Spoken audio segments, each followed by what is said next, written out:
News 24 वेद जनमनाचा। कोल्हापुरातील Venus corner इथल्या एका बारमध्ये 14 जानेवारीला 3 तरुण दुपारपासून मध्ये ढोसत होते। 4:30 वाजण्याच्या सुमारास हे तिघेजण बारमधून रस्त्यावर आले होते।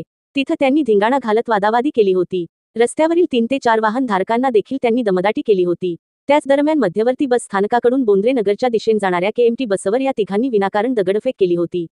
वातावरण तण झाल्यानं प्रकरण अंगलट येणार हे लक्षात येतात या दारुड्यांनी वाट दिसेल तिकट पलायन केलं होतं। दरम्यान KMT बस चालकान शाहूपुरी पोलिसात फिर्यादीनुसार दिल्यानं अज्ञात तिघा दारुड्यांवर गुन्हा नोंदवला होता। स्थानिक गुन्हे अन्वेषण शाखेच्या पोलिसांनी त्यांचा शोध घेतला। अभिषेक घोडके, आसिफ नायकवडी, ओंकार चौगुले या तिघांना पोलिसांनी अटक केली। त्यांना शाहूपुरी पोलिसांच्या स्वाधीन करण्यात आलं। दरम्यान त्यांनी पळून जाण्याचा प्रयत्न केल्याची नोंद पोलिसांनी स्टेशन डायरीत केली। त्यानंतर गुन्ह्याच्या तपासासाठी विनस कॉर्नर परिसरात फिरवत पोलिसांनी त्यांची धिंडच काढली। 2 दिवसांपूर्वी या तरुणांनी आपणच केंद्र असल्याच्या आविर्भावात या परिसरात दहशत केली होती। पोलिसांनी अटक करून खाकीचा प्रसाद दाखवल्यानंतर मात्र त्यांची मान शरमेन खाली गेली होती।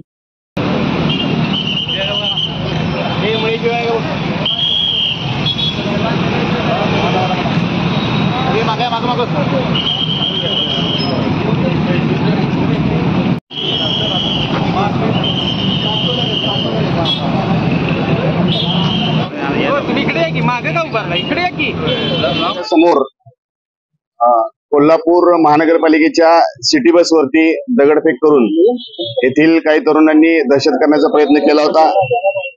त्या आरोपींना स्थानिक गुन्हे अन्वेषण शाखा कोल्हापूर यांच्या मदतीनं ताब्यात घेण्यात आलेला आहे आणि त्यांनी ज्या ठिकाणी सदरचं कृत्य केलं होतं ते ठिकाण दाखवण्यासाठी आणि गुन्ह्यात वापरलेले जे वीट होती त्याचा पंचनामा करण्यासाठी आज आम्ही या ठिकाणी घेऊन आलेलो आहे।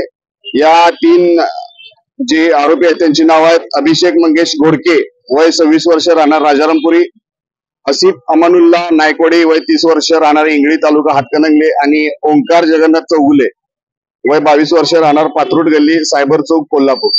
तसेच यामध्ये एका अल्पवयीन मुलाचा सुद्धा समावेश आहे। या आरोपींना आम्ही अटक करीत आहोत आणि या गुन्ह्याचा आणखीन काही यामध्ये आरोपी आहेत का निष्पन्न करून त्यांच्यावरती आम्ही योग्य ती कारवाई करीत आहोत। वेद न्यूज 24 या चॅनलला लाईक, सबस्क्राईब आणि शेअर करायला विसरू नका।